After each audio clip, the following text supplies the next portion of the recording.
Hello everyone, welcome in this video. आज के इस वीडियो में हम हीरो होंडा CBZ एक्सट्रीम के माइलेज से लेके हीरो होंडा CBZ एक्सट्रीम के माइलेज के ऊपर बात करेंगे। जैसा कि हम अपनी इससे पहले वाली वीडियो में हीरो अचीवर के बारे में बात कर चुके हैं, तो अब उसमें भी सेम इंजन होता है। 150 सीसी का AT-FT इंजन होता है, advance turbo flow induction ignition, और इसमें भी सेम इंजन होता है। तो बेसिकली अगर देखा जाए तो दोनों इंजन हैं सेम, लेकिन बस डिफरेंस ये है कि ये CBZ में है और वो अचीवर में था। तो आज की इस वीडियो में हम सबसे पहले, जैसा कि हम हर बार करते हैं, सबसे पहले ये देखेंगे कि गाड़ी का भी करंट माइलेज क्या है, और अगर हमें ऐसा लगता है कि गाड़ी का जो माइलेज है वो पुअर है तो फिर हम इसका माइलेज निकालेंगे और उसके बाद में इसको चेक करेंगे कितना माइलेज दे रही है, करंट माइलेज क्या है इसका, और उसके बाद में हम इसका कार्बोरेटर सेट करने की कोशिश करेंगे, जो कि यहाँ पर है। तो आइए सबसे पहले इसका प्लग खोल के देखें कि इसका जो माइलेज है करंट में क्या है। तो उसके लिए हमें वही अपने कुछ बेसिक टूल्स की ज़रूरत पड़ेगी जो हर गाड़ी के टूल किट में निकलते हैं। हमारे पास में ये टूल किट है हीरो की, और इसमें जैसे कि आपको पता है कुछ स्पैनर्स के अलावा एक स्क्रू ड्राइवर और प्लग पाना निकलता है। तो उसी की मदद से हम इसका प्लग चेक करते हैं। तो आइए, तो यहाँ पर इसका प्लग पाना है। आइए इसको हम खोलें एक बार।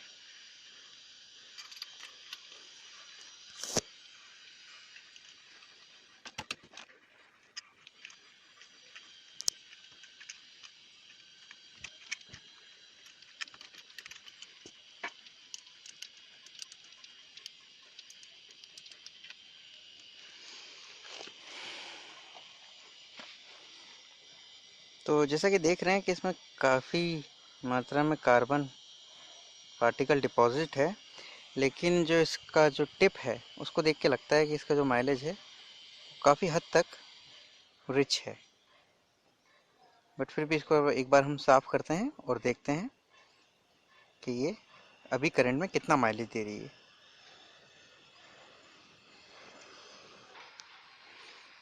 तो ये हमने इसका जो प्लग है वो साफ़ कर दिया है। अब आइए इसको अब लगाएं और इसका माइलेज चेक करें।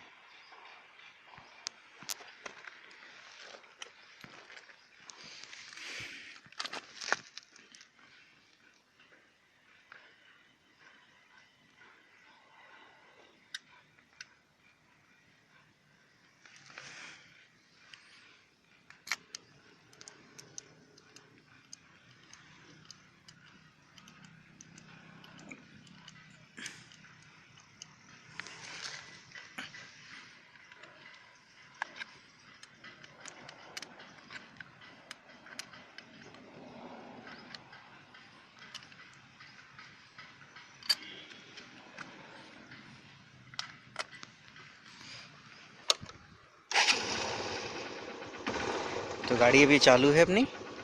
अभी हमने सिर्फ इसका प्लग साफ़ किया है, और अब इसका करंट माइलेज निकालने के लिए हमें इसकी रीडिंग को, ट्रिप मीटर क्योंकि इसका ख़राब है तो हम मेन मीटर की रीडिंग लेंगे।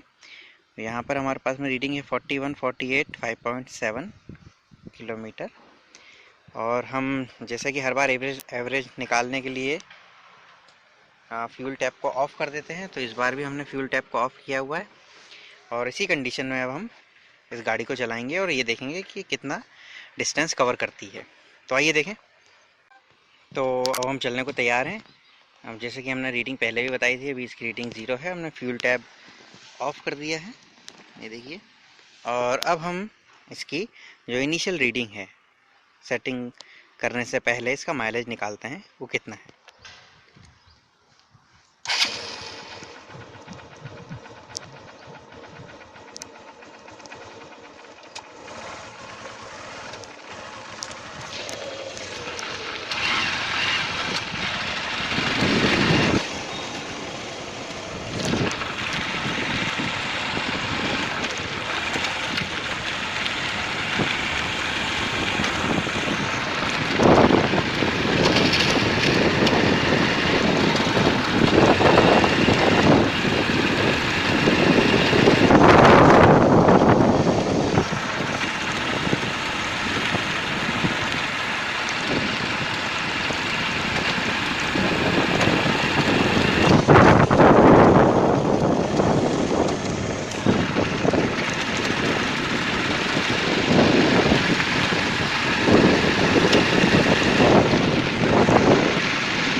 तो आप देख सकते हैं कि जो हमारी जो गाड़ी है वो लगभग 41, 48, 6.7 पे जाके रुक गई है।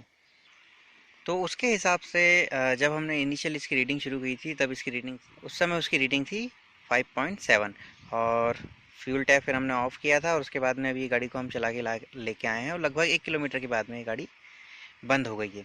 तो इस हिसाब से जो इसका माइलेज निकलेगा वो उसको हम इस तरीके से कैलकुलेट कर सकते हैं।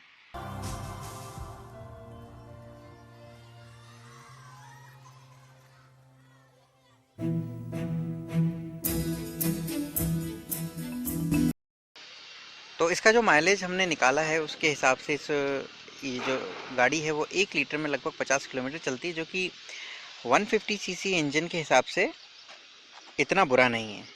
अब चूँकि इसका जो माइलेज है वो लगभग नियरली ऑप्टिमम है, तो हम इसके जो कार्बोरेटर की एग्जिस्टिंग सेटिंग है उसमें कोई चेंज नहीं करेंगे। लेकिन क्योंकि इस वीडियो का मोटिव आपको ये बताना है कि आप अपनी गाड़ी का माइलेज कैसे सेट कर सकते हैं, तो हम इसमें वो सारी चीज़ें आपको डिस्क्लोज़ करेंगे जिससे कि आप अपनी हीरो होंडा CBG एक्सट्रीम का माइलेज सेट कर सकते हैं। तो माइलेज को सेट करने के लिए सबसे पहले हमें 2 चीज़ों के बारे में पता होना चाहिए। इसमें जो सबसे पहले होता है उसको हम फिक्स एक्सीलरेटर कहते हैं, जो कि ये नॉब होता है। अगर हम इसको क्लॉकवाइज घुमाते हैं तो जो गाड़ी का फिक्स एक्सीलरेटर है वो बढ़ेगा और अगर इसको एंटी क्लॉकवाइज घुमाते हैं तो ये कम होगा। ठीक है। इसमें जो दूसरा होता है उसे हम कहते हैं, इसके बाद में जो इसका दूसरा एक इम्पॉर्टेंट हिस्सा होता है उसे हम कहते हैं फ्यूल मिक्सचर। फ्यूल मिक्सचर इसमें फ्यूल मिक्सचर की लोकेशन जो होती है वो ये होती है मेरे नाखून के पास में।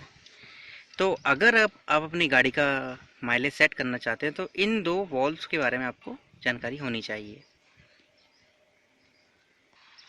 अगर आपको वॉल्व्स की जानकारी है तो आप आसानी से अपने गाड़ी का माइलेज सेट कर सकते हैं।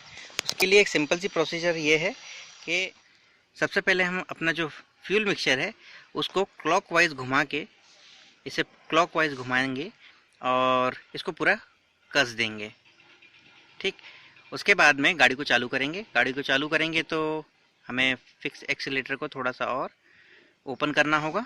फिक्स एक्सीलरेटर को थोड़ा सा बढ़ाने के बाद में हम जो फ्यूल मिक्सचर है उसको धीमे धीमे एंटी क्लॉकवाइज घुमाएंगे और उस पॉइंट पर सेट करेंगे जहाँ पर उसका जो RPM है। अब क्योंकि इसमें टेकोमीटर दिया हुआ है तो टेकोमीटर से हम पहले उसको चेक कर लेंगे कि टेकोमीटर पे ये यूजुअली 1000 RPM पे होता है। लेकिन जैसे जैसे हम फ्यूल मिक्सचर को ओपन करते हैं, धीरे धीरे उसको एंटी क्लॉकवाइज घुमाते हैं, लगभग 2.5 या 3 राउंड घूमने के बाद में उसका जो एक्सीलरेटर है वो धीमे धीमे बढ़ता है और वो लगभग 3000 RPM तक पहुंच जाएगा। 3000 या 3.5 या 2.5 जितना भी पहुंचे, जहां पर ये मैक्सिमम पहुंच जाए फ्यूल मिक्सचर को हमें वहीं पर सेट कर देना है, वहीं पर छोड़ देना है। उसके बाद में हम वापस अपने फिक्स एक्सीलरेटर पे आएंगे और उससे फिक्स एक्सीलरेटर को कम कर देंगे। इस तरीके से जब हम अपना माइलेज ऑप्टिमम लेवल पे सेट कर लेंगे उसके बाद में हम फिर से वही प्रोसीजर अपनाएंगे। गाड़ी का फ्यूल टैब ऑफ करेंगे और गाड़ी को लेके जाएंगे और चेक करेंगे कि गाड़ी कितना चलती है। लगभग 1 किलोमीटर से थोड़ा सा अगर ज़्यादा चलती है तो मतलब हमारी गाड़ी में पॉजिटिव सेटिंग हुई है। मतलब यूजुअली इसको 1200 से 1500 मीटर के आसपास चलना चाहिए और अगर आपकी गाड़ी 1000 मीटर यानी 1 किलोमीटर भी चलती है तो भी ये बुरा नहीं है। ये जो गाड़ी है, हम अभी जिस गाड़ी के ऊपर हमने ये सेटिंग अप्लाई की थी, ये लगभग 1 किलोमीटर चली थी, जो कि इस गाड़ी के मॉडल के हिसाब से काफ़ी अच्छा है। अब क्योंकि पुरानी गाड़ी है इसलिए ज़्यादा एवरेज नहीं दे सकती, तो हमने इसकी सेटिंग को डिस्टर्ब नहीं किया है और हमने इसको एज इट इज़ छोड़ दिया है। तो आई होप गाइस कि ये वीडियो आपको पसंद आई होगी और आज आपने अपनी गाड़ी के माइलेज को सेट करने का तरीका सीखा होगा। आप अपने फीडबैक्स और कमेंट ज़रूर दें और आप हमें ये भी बता सकते हैं कि हम अपने नेक्स्ट वीडियो में किस बाइक की माइलेज की सेटिंग की बात करें या उसको डिस्कस करें। So thank you very much guys, thanks for watching.